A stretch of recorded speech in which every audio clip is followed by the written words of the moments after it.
அப்போஸ்தலர் 7ஆம் அதிகாரத்தில் 17வது வசனத்திலிருந்து 36வது வசனம் வரைக்கும் உள்ள ஒரு பெரிய பகுதியை நம்ம பார்க்க போகிறோம். ஆனால் அவ்வளவும் நம்ம இப்போ வாசிக்க வேண்டாம். நாம் 30வது வசனத்திலிருந்து 36வது வசனம் வரைக்கும் உள்ள பகுதியை நாம் வாசிப்போம். 40 வருஷம் சென்ற பின்பு சீனாய் மலையின் வனாந்திரத்திலே கர்த்தருடைய தூதனானவர் முச்செடி எரிகிற அக்கினி ஜுவாலையிலே அவனுக்கு தரிசனமானார். மோசே அந்த தரிசனத்தை கண்டு அதிசயப்பட்டு அதை உற்று பார்க்கும்படி சமீபித்து வருகையில், நான் ஆபிரகாமின் தேவனும் ஈசாக்கின் தேவனும் யாக்கோபின் தேவனும் ஆகிய உன் பிதாக்களுடைய தேவனாயிருக்கிறேன் என்று கர்த்தர் திருவுளம் பற்றின சத்தம் அவனுக்கு உண்டாயிற்று. அப்பொழுது மோசே நடுக்கமடைந்து உற்று பார்க்க துணியாமல் இருந்தான். பின்னும் கர்த்தர் அவனை நோக்கி, உன் பாதங்களில் இருக்கிற பாதரட்சைகளை கழற்றி போடு, நீ நிற்கிற இடம் பரிசுத்த பூமியா இருக்கிறது. எகிப்தில் இருக்கிற என் ஜனத்தின் உபத்திரவத்தை நான் பார்க்கவே பார்த்து அவர்கள் பெருமூச்சை கேட்டு அவர்களை விடுவிக்கும்படி இறங்கினேன். ஆகையால் நீ வா, நான் உன்னை எகிப்துக்கு அனுப்புவேன் என்றார். உன்னை அதிகாரியாகவும் நியாயாதிபதியாகவும் ஏற்படுத்தினவன் யார் என்று சொல்லி அவர்கள் மறுதலித்திருந்த அந்த மோசேயை தானே தேவன் முச்செடியில் அவனுக்கு தரிசனமான தூதனாலே தலைவனாகவும் மீட்பனாகவும் அனுப்பினார். இவனே அவர்களை அங்கே இருந்து அழைத்து கொண்டு வந்து எகிப்து தேசத்திலேயும் சிவந்த சமுத்திரத்திலேயும் 40 வருஷ காலமாய் வனாந்திரத்திலேயும் அற்புதங்களையும் அடையாளங்களையும் செய்தான். ஆண்டவருடைய நாமம் மகிமைப்படுவதாக. தேவன் இஸ்ரவேல் ஜனங்களோடு கூட எவ்விதமாக ஒவ்வொரு காலகட்டத்திலும் செயல்பட்டு வருகிறார், அவர்களோடு கூட தேவன் எவ்வாறு சஞ்சரித்து வருகிறார், இந்த ஜனத்தினுடைய சரித்திரத்தில் தேவனுடைய செயல்பாடு எப்படிப்பட்டதா இருக்கிறது என்பதை எடுத்து சொல்லும்படியாக மோசேயினுடைய வாழ்வை இப்பொழுது ஸ்தேவான் படம் பிடித்து காண்பிக்கிறார். இதில் எனக்கு பிடிச்ச ஒரு வார்த்தை அந்த 17வது வசனத்தில் வருகிறது.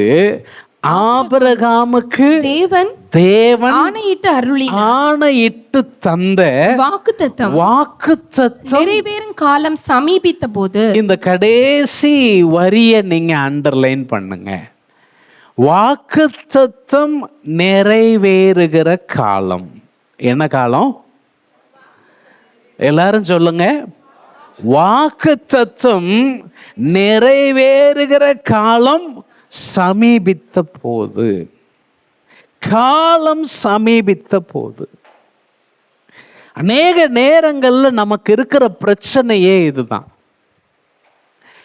எனக்கான நேரம் எப்ப வரும், எனக்கு ஆண்டவர் செய்கிற நன்மைக்கான காலம் எப்ப வரும், எனக்கு அவர் பண்ணி இருக்கிற வாக்குத்தத்தம் நிறைவேறுகிற காலம் எப்போ வரும், நான் நெடுங்காலமாய் பாதிக்கப்பட்டிருக்கிறேனே, நான் நெடுங்காலமா கஷ்டப்பட்டு இருக்கிறேனே, என்னுடைய இந்த பிரச்சனைகளுக்கு விடிவு காலம் இராதா, என்னுடைய பாதிப்புகளுக்கு விடிவு காலம் இருக்காதா, என்னுடைய உபத்திரவங்களுக்கு விடிவு காலம் இருக்காதா? இந்த கேள்வியை அநேக நேரங்களில் நாம் கேட்கிறோம்.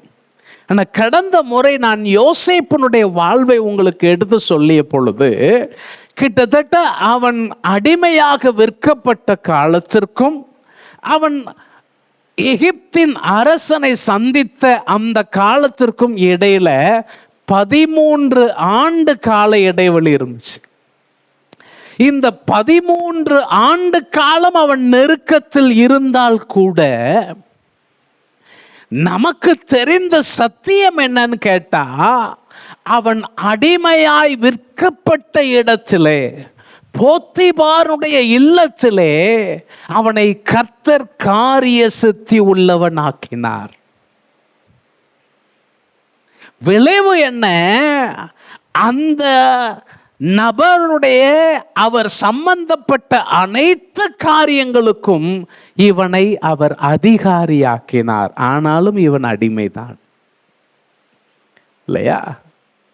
அடிமைத்தனத்தில் இருக்கக்கூடிய காலகட்டத்தில் நெருக்கத்தில் இருக்கக்கூடிய காலகட்டத்தில் கர்த்தர் உடன் இருந்தார். இது நமக்கு என்னது சொல்லி கொடுக்கணும்னு சொன்னா, நம்முடைய வாழ்விலும் நாம் எதிர்பார்க்கக்கூடிய அந்த உயர்வு நமக்கு இப்ப நடக்காம இருந்தா கூட, இந்த இடைப்பட்ட காலத்திலும் கர்த்தர் உங்களோடு இருக்கிறார். உங்கள் காரியங்களை வாய்க்க பண்ணுகிற தேவனாகிய கர்த்தர் உங்களுக்காக கிரியை செய்து உங்களோடு கூட நடக்கிறவராயிருக்கிறார். இதை நீங்க மறந்து போகவே கூடாது. இப்போ இந்த காலம் சமீபித்த போது அப்படின்னு சொல்லியிருக்கு பார்த்தீங்களா, அதுல 2 வார்த்தைகள் எனக்கு ரொம்ப பிடிச்ச வார்த்தைகள். என்ன வார்த்தைகள் அப்படின்னு கேட்டா, அடுத்த வசனத்துல சொல்லி இருக்கிறாங்க, யோசேப்பை அறியாத வேறொரு ராஜா தோன்றின காலம் அளவும் ஜனங்கள் எகிப்திலே பலுகி பெருகினார்கள். பாத்தீங்களா, ஜனங்கள் எகிப்திலே பலுகி பெருகினார்கள். எந்த காலம் வரைக்கும்? யோசேப்பை அறியாத வேறொரு அரசன் தோன்றுகிற காலம் வரைக்கும். பிரியமானவர்களே, எனக்கு வேதத்தில் ஒரு பிடிச்ச வசனம் இருக்கு. என்னுடைய காலங்கள் உம்முடைய கரத்தில் இருக்கிறது. நம்ம வாழ்க்கையில பல்வேறு சூழல்களை கடந்து போவோம். ஒரே மாதிரியே எல்லாம் எப்பவும் என்ன செய்யாது, இருக்காது. பல ஏற்றத்தாழ்வுகளுக்குள்ள நம்ம கடந்து போகலாம். ஆனா ஒண்ணு மாத்திரம் நீங்க உறுதிப்படுத்திக்கணும், காலங்கள் எப்படி மாறினாலும் என் கூட இருக்கிற கர்த்தர் மாறாதவரா இருக்கிறார். அவர் என் கூட எல்லா காலங்களிலும் இருக்கிறவர். சில நேரம் அது எனக்கு தெரியாது, ஏன் குறைஞ்ச அறிவுக்கு அதை புரிஞ்சுக்கிட முடியாது. நான் அதை குறித்து சோர்ந்து போகலாம், அங்கலாய்க்கலாம், அழலாம், புலம்பலாம். எதுக்கு ஆண்டவரே இவ்வளவு காலம் எதுக்குன்னு கேள்வி கேட்கலாம். ஆனா நீங்க எப்பொழுதும் ஒரு விஷயத்தை மறக்கக்கூடாது, கர்த்தர் எல்லா காலத்திலும் உங்க கூட தான் இருக்கிறார். ஆமென். இதை நீங்க மறக்க கூடாது. அப்போ இந்த காலம், வாக்குத்தத்தம் நிறைவேறுகிற காலம் சமீபமானப்போ என்ன நடக்கு? ஒண்ணு, ஜனங்கள் பலுகி பெருகினார்கள். 2வது நான் சொல்ல விரும்புகிற இன்னொரு வார்த்தை, அடுத்த வசனத்தின் கடைசி வரியில உபத்திரவப்படுத்தினான். என்ன நடக்கு சொல்லுங்க? பலுகி பெருகவும் செய்கிறார்கள், உபத்திரவப்படவும் செய்கிறார். உபத்திரவம். ஏன் இந்த உபத்திரவம்? இவர்கள் பலுகி பெருகினதுனால் உபத்திரவம். எதனால உபத்திரவம்? ஏன் அந்த அரசன் என்ன சொல்றான்? இப்படியே காலங்கள் போச்சுன்னா இந்த ஜனங்கள் நம்மளை ஓவர்டேக் பண்ணிடுவாங்க, நாளைக்கு நம்ம இவங்களுக்கு வேலை செய்கிறவங்களாம் அடிமைகளாக என்ன செஞ்சிருவோம், மாறிடுவோம். அதனால இவங்களை நமக்கு அடிமைகளாக மாற்றிக்கொள்ளுவோம் என்கிற தந்திர ஆலோசனை செய்து அவர்களை உபத்திரவப்படுத்தினான். இந்த காலத்துல தான் மோசே பிறக்கார். இந்த வசனங்கள் எல்லாம் பாருங்களேன். முதல்ல காலம் சமீபித்த போது, அப்புறம் யோசேப்பை அறியாத அரசன் தோன்றின காலம் அளவும், அப்புறம் 20வது வசனத்துல அந்த காலத்துல மோசே பிறந்தான். இந்த மோசே எப்படி இருந்தானா? சௌந்தரியம் உள்ளவனா இருந்தானா. ஆக்சுவலா இந்த பகுதியில நாம தமிழ் வேதாகமத்தில் இப்படி வாசிக்கிறோம். ஆங்கிலத்தில் இது எப்படி சொல்லியிருக்கு அப்படின்னு கேட்டா, Moses was a beautiful child in God's sight. ஆண்டவருடைய பார்வையில் அந்த குழந்தை அழகா இருந்துச்சான். யார் பார்வையில? ஆனா கட்டளை என்ன? பிறக்கிற ஆண் குழந்தைகளை வீட்டில் வச்சிருக்க கூடாது, நதியில கொண்டு போய் போடுறோம். அதை மீறி, ராஜா கட்டளையை மீறி வீட்டில் வச்சிருந்தா அந்த குடும்பமே கொலை செய்யப்படும். இப்ப ராஜா கட்டளையை கீழ்ப்படியணும்னா இந்த குழந்தைய கொல்லணும். ஆனா குழந்தை எப்படி இருக்கு? அழகா இருக்கு. தேவனுடைய பார்வையில் அழகா இருக்கு. என்ன செய்யறது? மனித பார்வையில் ஆபத்து இருக்கு, கடவுள் பார்வையில அழகா இருக்கு. உலகம் ஆபத்து என்று சொல்லிக் கொண்டிருக்கிற நேரத்தில் இந்த பிள்ளைய நான் வச்சிருந்தா எனக்கே, என் இருப்புக்கே அபாயம் என்று சொல்லக்கூடிய நிலையில அந்த பிள்ளையை தேவன் அற்புதமாய் மீட்பதற்கான வேலையை செஞ்சார். இந்த மோசஸ் அப்படிங்கிற பேரே, நான் அவனை தண்ணியிலிருந்து எடுத்தேன், அதான் அர்த்தம். அப்ப இந்த பையன் அந்த தாய் தகப்பனால என்னதான் செய்ய முடியுது? 3 மாசம்தான் மறைச்சு வைக்க முடியுது. அதுக்கு மேல அந்த பிள்ளைய மறைச்சு வைக்க முடியல. முடியலன்னு இவங்க என்ன செய்யறாங்க? 21வது வசனம், அவன் வெளியே விடப்பட்ட போது, பார்த்தீங்களா, அழகு குழந்தைய தூக்கி என்ன போட்டாங்களாம்? வெளியே போட்டாங்க. வெளியேன்னா அந்த அம்மா சும்மா அப்படியே தூக்கி நதியில போட்டுறல.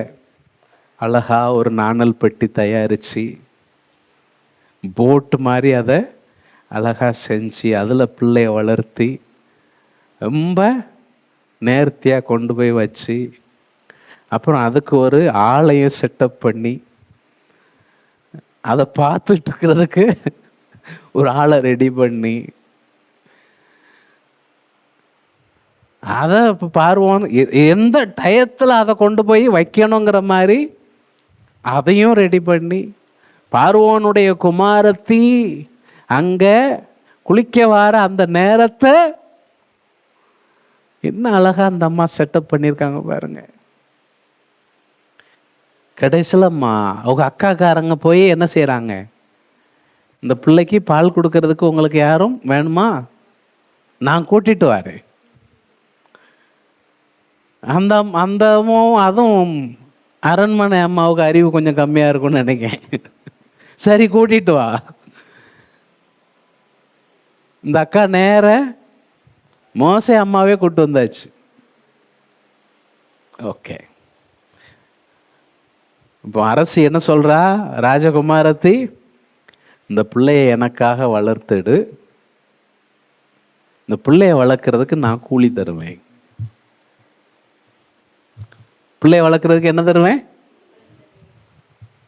எந்த பிள்ளை?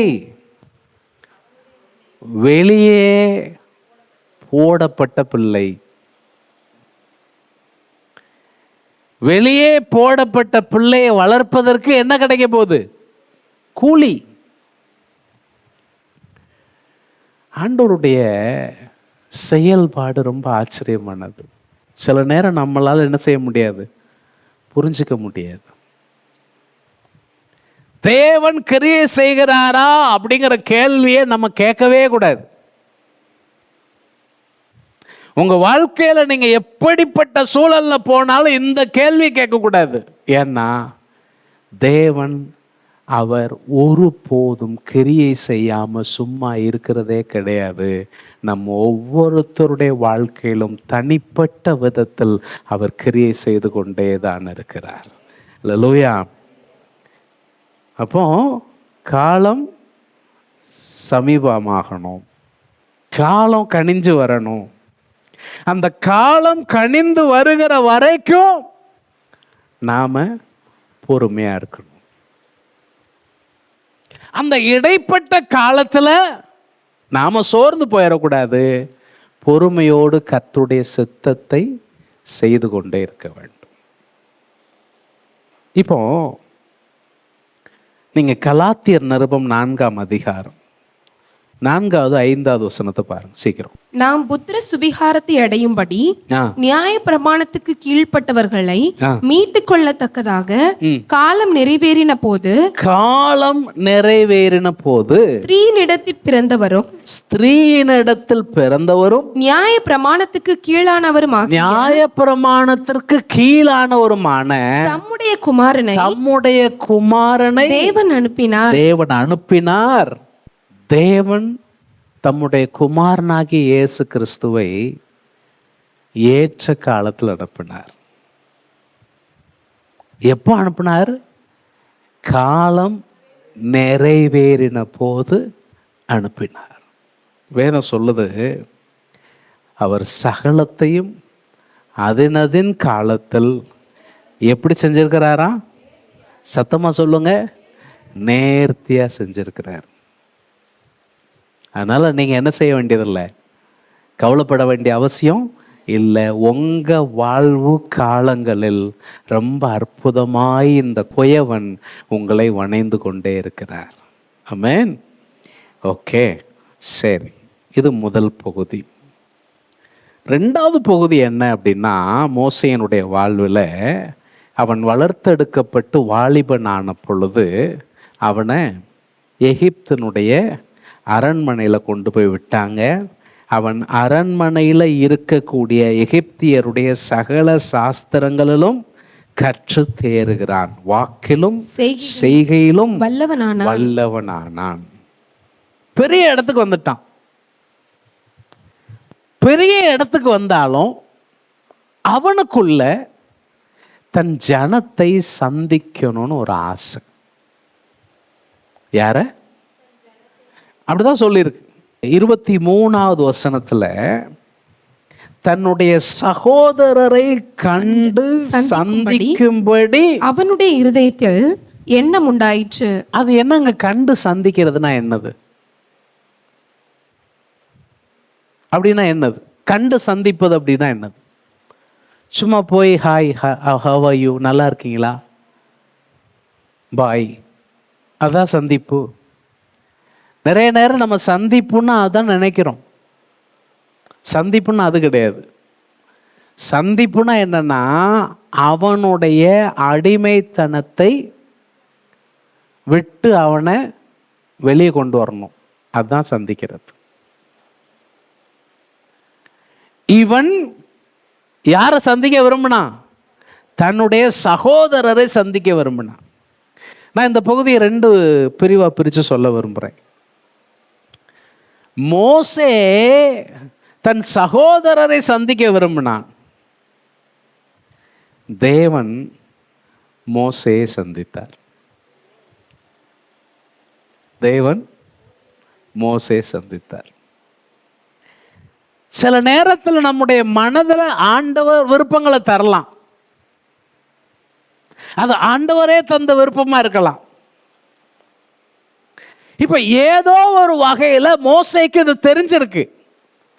அரச வாழ்க்கையில் அவருக்கு என்ன இல்லை, பெரிய சந்தோஷம் இல்லை, மகிழ்ச்சி இல்லை. நான் அரசனா இருந்து இவ்வளோ பெரிய மேன்மை அனுபவிக்கிறேன், ஆனா என்னுடைய சகோதரர்கள் அடிமைகளா இருக்கிறாங்க. என்னுடைய நாட்டம் இந்த அரண்மனையின் சுகத்துல இல்லை, என் சகோதரரோடு நான் நிற்கணும். அந்த எண்ணம் அவனுக்கு உண்டாயிருச்சு. இதை குறித்து எபிரேயர்ல எழுதும்போது எப்படி எழுதியிருக்கிறாங்க, ரொம்ப ஆச்சரியமா இருக்கு. எபிரேயர் 11ஆம் அதிகாரத்துல 24லேருந்து 26 வரைக்கும் சீக்கிரமா வாசிங்க. விசுவாசத்தினாலே மோசே தான் பெரியவனான போது, அவன் பெரியவனான போது பார்வோனுடைய குமாரத்தின் மகன் என்னப்படுவதை வெறுத்து. எதை வெறுத்தானா? பார்வோனுடைய குமாரத்தின் மகன். அப்படின்னு எண்ணப்படுகிறது அவனுக்கு மேன்மையா தெரியலையா, வெறுத்து அனித்தியமான பாவ சந்தோஷங்களை, இதெல்லாம் என்னவா, அரண்மனை வாழ்வு அனித்தியமான பாவ சந்தோஷம், அதை அனுபவிக்கிறத விட தேவனுடைய ஜனங்களோட, என்னங்க, ஆண்டவருடைய பிள்ளைகளோட, தேவனுடைய ஜனங்களோட துன்பத்தை அனுபவிப்பதையே தெரிந்து கொண்டு இவன் தம்முடைய ஜனத்தோடு சேர்ந்து துன்பப்பட விரும்பினான். துன்பத்தை அனுபவிப்பதையே தெரிந்து கொண்டு இனி வரும் பலன் மேல் நோக்கமா இருந்து, பாத்தீங்களா, அவனுக்கு இப்ப இருக்கிற எகிப்தின் மேன்மை அவனுக்கு பலனாக தெரியவில்லை. அவன் இனி வரக்கூடிய பலத்தின் மேல் நோக்கமாயிருந்து எகிப்தில் உள்ள பொக்கிஷங்களிலும், எகிப்துல இருக்கக்கூடிய பொக்கிஷங்களை காட்டிலும் கிறிஸ்துவின் நிமித்தம் வருகிற நிந்தையை அதிக பாக்கியம் என்று எண்ணினான். என்ன எண்ணுகிறான்? அதிக பாக்கியம் என்று எண்ணினான். முதல்ல நம்ம என்ன வாசிச்சோம்? தேவனுடைய ஜனங்களோட துன்பத்தை அனுபவிப்பது. 26 கிறிஸ்துவின் நிமித்தம் வருகிற நிந்தை பாக்கியமானது. உலகத்தின் சந்தோஷத்தை விட, எகிப்தின் சந்தோஷத்தை விட என் சகோதரர்கள் சந்திக்கப்படணும், அதுதான் எனக்கு சந்தோஷம்னு மோசே நினைச்சாரு. ஆனா அதுக்காக மோசே எடுத்துக்கிட்ட ரூட்டு தப்பான ரூட்டு. தன் சகோதரரை சந்திக்கணும்னு நினைச்சது நல்லது, கண்டு சந்திக்கணும், அவருடைய வாழ்க்கையில மாற்றம் உண்டாகணும், அவங்க அடிமைத்தனத்திலிருந்து வெளியே வரணும்னு சொல்றதெல்லாம் நல்ல விஷயம். அவங்களுக்கு நல்லது நடக்கணும், என் மூலமா அந்த நல்லது அவங்களுக்கு நடக்கணும், இதெல்லாம் சரிதான். ஆனா அவன் என்ன ரூட் எடுத்தான்? வன்முறையின் ரூட் எடுத்தான். வேற மாதிரி சொல்லுவோம்னா, சட்டத்தை தன்னுடைய கையில் எடுத்தான். உங்களுக்கு சம்பவம் தெரியும், அதனால் நம்ம அதை வாசிக்க வேண்டியதில்லை. அவன் என்ன செஞ்சான்? முதல்ல ஒரு நபரை இந்த ஆளோட்டி அடிக்கிறத பார்த்து இந்த நபருக்காக அவன் மேலே எழும்பி அவனை கொன்று மணலில் போட்டு புதைச்சிட்டான். இதை செய்யும் போது அவன் என்ன நினைச்சானா, அதுல வசனத்துல சொல்லியிருக்கு, தன்னுடைய கையினாலே தேவன் தங்களுக்கு இஸ்ரவேலருக்கு ரட்சிப்பை தருவார் என்பதை, மீட்பை, ரட்சிப்பை, விடுதலையை தருவார் என்று தன்னுடைய சகோதரர் அறிந்து கொள்வார்கள் என்று மோசே இஸ்ரவேல் ஜனங்களாகிய தன்னுடைய சகோதரர் அறிந்து கொள்வார்கள் என்று அவன் நினைச்சான். அவர்களோ அதை அறியவில்லை. இஸ்ரவேலரோ அதை அறியவில்லை. இவன் என்ன நினைக்கான்? ஒரு ஆளை கொன்னு போட்ட உடனே இவங்கெல்லாம் என்ன நினைக்கணும்னு நினைச்சான்? பரவாயில்ல, நமக்காக பேசி கேள்வி கேட்டு நம்மளை மீட்படைய செய்ததுக்கு நமக்குன்னு ஒரு ரட்சகன் வந்துட்டான் அப்படின்னு அவங்க நினைப்பாங்க, அவங்க புரிஞ்சுக்கிடுவாங்க. ஆனா வசனம் சொல்லுது, அவர்களோ அறியவில்லை. அவங்களும் அறியல. இதே பிரச்சனை தான் யோசேப்புக்கும் இருந்துச்சு, கொஞ்சம் வேற மாதிரி இருந்துச்சு. யோசேப்பு அவனை அடிமையா விற்க வேண்டான்னு சொல்லி அவனே கெஞ்சி இருக்கான், அவனுக்கே தெரியல. ஆனா யோசேப்புக்கு கனவு மட்டும் தெரியும்.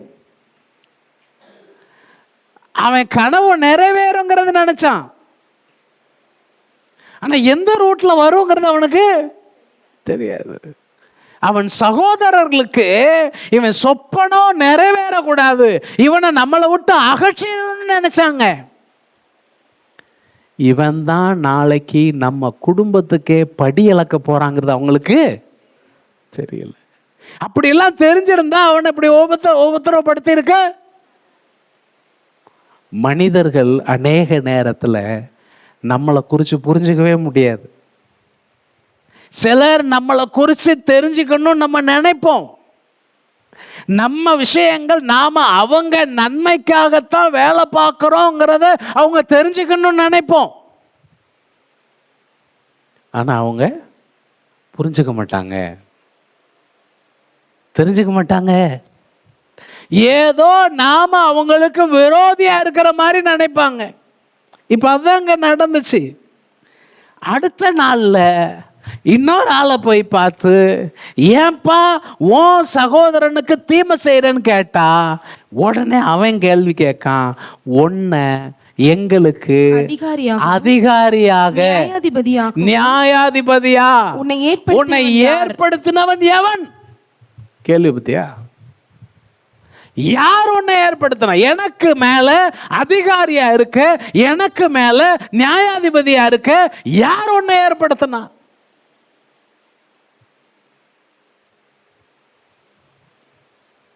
இந்த கேள்வியை யாரு கேட்டா?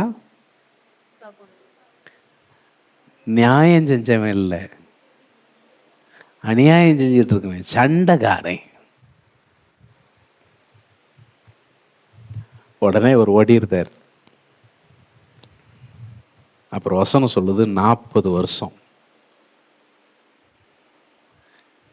40 வருஷம் வனாந்தரத்துல மோசே சஞ்சரித்து கொண்டிருந்தான், ஆடு மேய்த்து கொண்டிருந்தார். கல்யாணம் ஆயிடுச்சு, 2 குழந்தைகள் ஆயாச்சு, குடும்பம் ஆயாச்சு, 40 வருஷம் ஓடிருச்சு. யோசித்து பாருங்களேன். நமக்கு சில விருப்பங்கள், கனவுகள் எல்லாம் இருக்கும். எது வரைக்கும் அந்த கனவு இருக்கும்? கொஞ்ச காலத்துக்கு இருக்கும்.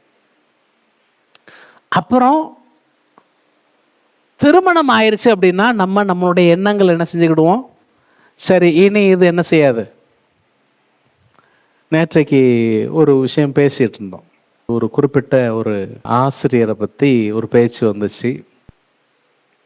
அப்போ நான் சொல்லிட்டு இருந்தேன், அந்த ஆசிரியர் என்னை பெங்களூரில் இருக்கக்கூடிய இந்த ஒரு கல்லூரியில் சேரணும்னு சொன்னார்.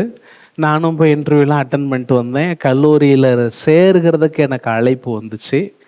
அதே தேதியில் தான் என்னுடைய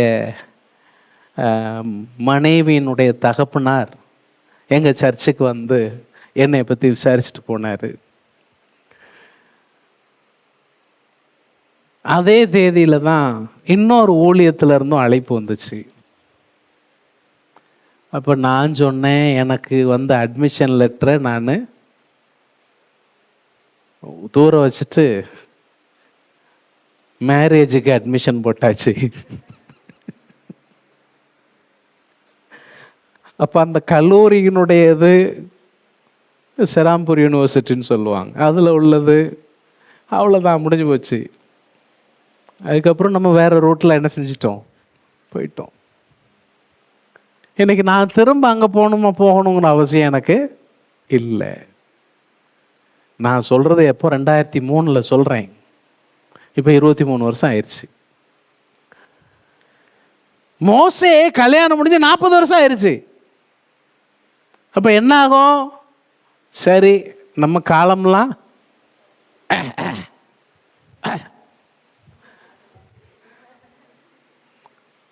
அப்படியே சொல்லிட்டு அங்கே போகாத இங்கே போகாத கதையை நம்ம என்ன செஞ்சிடலாம், முடிஞ்சிட்டு அவ்வளோதான். பாதி கிழவன் ஆயாச்சு, இன்னும் கொஞ்சம் காலம் ஓட்டி முடிச்சிடலாம் அப்படி நினைக்கிற நேரத்தில் கர்த்தர் மோசேயை சந்தித்தார். அல்லேலூயா. இந்த சந்திப்பு அற்புதமான சந்திப்பு. முட்செடி அப்படியே தக தக தக தகன்னு எரியுது, ஆனா அந்த செடி கருகலை. என்னடா இது அதிசயம்! பொதுவா தீ பிடிச்சு எரிஞ்சா என்ன செய்யும்? எது தீ பிடிச்சு எரியுதோ அது கருகணும், கரிக்கட்டையா மாறணும். ஆனா இங்க செடி அப்படியே பசுமையா தான் இருக்கு. தீ எந்த பாதிப்பை ஏற்படுத்தல. அதிசய காட்சிய பக்கத்துல போய் பார்ப்பேன்னு பக்கத்துல போனான். அப்ப அவனிடத்துல ஒரு சத்தம் வந்தது. அந்த சத்தத்திற்கு அவன் நடுங்குகிறான். ஏன்னா கர்த்தர் அவனோடு பேசுகிறார். இந்த முச்சடியின் சம்பவம் எதை சொல்லுதுன்னா, இஸ்ரவேல் ஜனங்கள் மிகப்பெரிய அக்கினி போன்ற சோதனையில் இருந்தாலும் அவர்கள் கருகி போகாதபடிக்கு நான் அவங்க கூட இருந்து அவங்கள பாதுகாத்து கொண்டிருக்கிறேன் என்று கர்த்தர் சொல்ல விரும்பினார். அல்லேலூயா. இதுதான் வசனம். வசனம் தெளிவா சொல்லுது, நீ ஆறுகளை கடக்கும் பொழுது மூழ்கி போக மாட்ட. நீ அக்கினியில நடக்கும் பொழுது அக்கினி உன் பேர்ல பட்சாது. நீ பட்சித்து போடப்பட மாட்டாய். திரளான தண்ணீர் உன்னை மூழ்கடிக்க முடியாது என்பது எவ்வளவு உண்மையோ அதை போலவே மிகுந்த அக்கினி ஜுவாலை உன்னை அவித்து போடாது, உன்னை அழித்து போட முடியாது. ஏன்னா நீ ஆறுகளை கடக்கும் பொழுது உன் கூட இருப்பேன்னு சொன்ன தேவன் அக்கினியில நடக்கும் போதும் உன் கூட தான் அவர் இருக்கிறார். அல்லேலூயா. அப்போ இவன் அதை உத்து பார்க்கறதுக்கு துணியல, தூரமா நிற்கான். அப்பதான் கர்த்தர் பேசுறார். 34வது வசனத்தை பாருங்க. எகிப்தில் இருக்கிற என் ஜனத்தின் உபத்திரவத்தை, எகிப்தில் இருக்கிற என் ஜனம், அந்த வார்த்தையை கொஞ்சம் உங்க மனசுல நீங்க கொண்டு போகணும். யாரு? ஏன் ஜனம். நீ எங்க இருக்கிறங்கிறது இல்ல, நீ யார் ஜனம்? என்னுடைய ஜனம். எகிப்துக்கு நான் தான் கொண்டு போயிருக்கிறேன் இல்லையா? யாக்கோபு எகிப்துக்கு போறதுக்கு பயந்தாரு. ஏன் பயந்தாருன்னா அவங்க அப்பாவுக்கு அந்த கட்டளை கொடுக்கப்பட்டது, நீ எகிப்துக்கு போக கூடாதுன்னு சொல்லிட்டு. அப்போ இவர் பயப்படுறாரு, முதிர் வயது, எகிப்துக்கு போக பயப்படுறாரு. ஆண்டவர் சொல்றாரு, நீ போ, உன் குமாரன் உன் கண்ணாங்க மூடுவான், நீ திரும்ப உன் தாய் தகப்பன் இருக்கிற இடத்துக்கு வந்து நீ அடக்கம் பண்ணப்படுவாய், அங்கே நான் உன் ஜனத்தை மிகவும் பழுகி பெருக பண்ணுவேன், நீ போன்னு தைரியம் கொடுத்தாரு. போனாரு. இப்ப சொல்றாரு, எகிப்தில் இருக்கிறது யாரு? என்னுடைய ஜனம். நீங்க எவ்வளவு நெருக்கடியான இடத்துல இருந்தாலும் நீங்க யாருதான்? அவருடைய ஜனம். உங்களை அவர் கண் மேல வச்சு பார்த்துக்கிட்டே இருக்கிறார். எகிப்தில் இருக்கிற என் ஜனம் உபத்திரவத்தை, அவருடைய உபத்திரவத்தை நான் பார்க்கவே பார்த்து. என்ன அர்த்தம்? நான் பார்த்திருக்கிறேன், பார்த்துட்டே தான், பார்க்கவே பார்த்து அவர்கள் பெருமூச்சை கேட்டு அவர்களை விடுவிக்கும்படி இறங்கினேன். இப்போ மோசே அரண்மனையிலிருந்து கீழே இறங்கி சகோதரர்கள அவங்களுக்கு நியாயம் செய்ய இறங்கி வந்தார். அதை இவங்க புரிஞ்சுக்கிடல. இப்போ தேவன் சொல்றாரு, எப்பா வேலை வந்துருச்சு, நான் இறங்கி வரேன், நான் அவர்களை விடுவிக்க போறேன், அதற்காக நான் உன்னை எகிப்திற்கு அனுப்புவேன், நீ வா, உன்னை அனுப்புவேன். அதாவது சந்திக்கிற விருப்பம் சரிதான், ஆனால் அந்த சந்திக்கிற விருப்பத்தில் தேவனுடைய செயல் இருக்க வேண்டும், தேவனுடைய அழைப்பு இருக்க வேண்டும். அதுதான் இங்க நடக்கு. இப்ப என்னன்னா, அந்த 35 வசனம் ரொம்ப அற்புதமான வசனம். உன்னை அதிகாரியாகவும், ஒருத்தன் கேட்டான் பாருங்க, உன்னை அதிகாரியாக, எனக்கு அதிகாரியா, நியாயாதிபதியா, எனக்கு நியாயாதிபதியா யாரு வச்சான்னு ஒருத்தன் கேட்டான் பாருங்க. அவர்கள் மறுதலித்திருந்த இந்த மோசே தானே. எந்த மோசே? மறுதலிச்ச மோசே. மறுதலித்திருந்த இந்த மோசேயை தானே தேவன் முச்சடியில் அவனுக்கு தரிசனமான தூதனாலே தலைவனாகவும் மீட்பனாகவும் அனுப்பினார். அல்லேலூயா. உதாசீனப்படுத்தப்பட்டவன் உயர்ந்து நிற்கிறான், மறுதலிக்கப்பட்டவன் தலைவனாகிறான், மீட்பனாகிறான். குழிக்குள் போடப்பட்டவன் தன் குடும்பத்தையே பராமரிக்கிறவனாக, தேசத்தையும் சுற்றிலும் இருக்கிற தேசங்களையும் பராமரிக்கிறவனாக உயர்த்தப்பட்டான். நீயா எனக்கு அதிகாரி, நீயா எனக்கு நியாயாதிபதினு கேட்ட அந்த ஜனத்தை விடுவிக்க இந்த தலைவனை தேவன் அனுப்பினார். ஒருவேளை இன்னைக்கு உங்களை மற்றவங்க அற்பமா எண்ணலாம், மற்றவங்க உங்களை கேள்வி கேட்கலாம். எனக்கு இன்னைக்கு ஞாபகம் இருக்கு, நான் பைபிள் காலேஜ் முடிச்சுட்டு ஒரு வேதாகம கல்லூரியில் டீச் பண்ணுறதுக்காக போயிருக்கேன். அப்போ எங்களுக்கெல்லாம் வயசு கம்மி வயசு தான். ஆனால் அன்னைக்கு எங்களுக்கு இருந்த மாணவர்கள் பார்த்தீங்கன்னா 18 வயசுலேருந்து 65-70 வயசு வரைக்கும் மாணவர்கள் இருந்தாங்க அப்போமே. அதில் ஒரு சிலர் சொன்னாங்க, மீசை முளைக்காதவெல்லாம் நமக்கு வாத்தியாராக வந்திருக்கான். ஏன்னா நாங்கள் எல்லாருமே சின்ன சின்ன வயசு. இவங்கள்ட்ட எல்லாம் நம்ம என்ன செய்ய வேண்டியிருக்கு? படிக்க வேண்டியிருக்கு. ஆனால் முதல் நாள் அந்த ஓப்பனிங் டேக்கு ஒரு செய்தி கொடுக்கணும். அந்த ஓப்பனிங் டேயில் பேசுனதுக்கு அப்புறம் இந்த பேச்சு அப்படி அமைதியாயிருச்சு. வெளியே நம்மளை என்ன செஞ்சிருவாங்க? முக தோற்றத்தை வச்சோ இல்ல ஆளுடைய தோற்றத்தை வச்சோ மேலோட்டமா மக்கள் இடப்பட்டலாம். ஆனா அடுத்து கர்த்தர் நம்மளை என்ன செய்வார்? உயர்த்துகிறத அவங்க பார்க்கும்போது அமைதியாயிருவாங்க.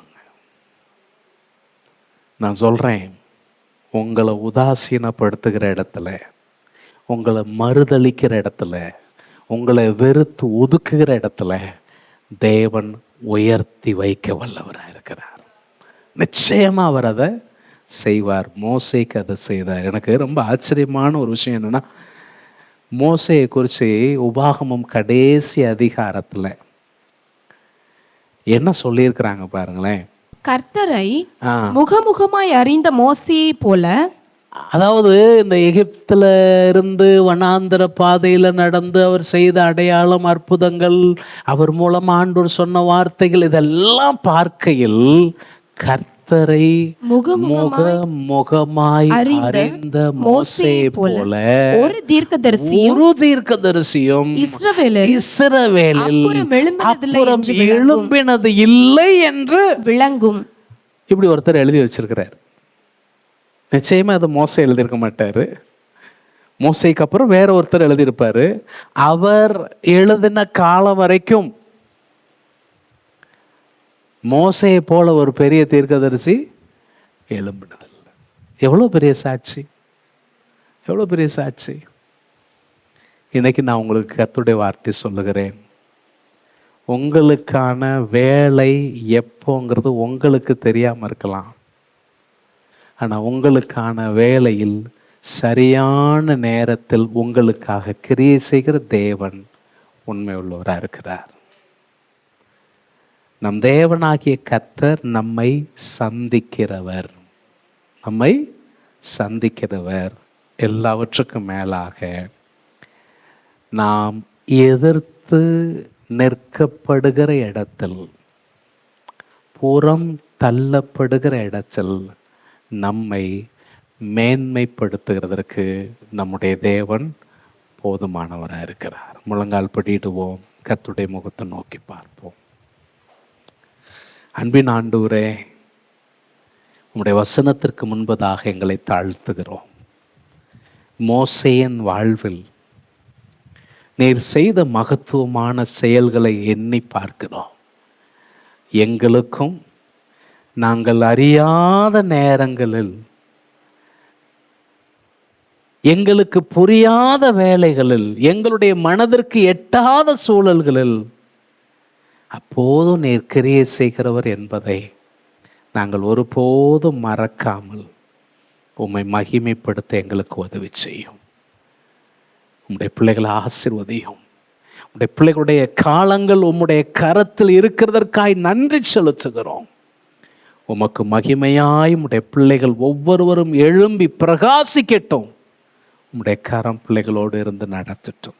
ஆசீர்வதியும். இயேசுவின் நாமத்தில் வேண்டுகிறோம்.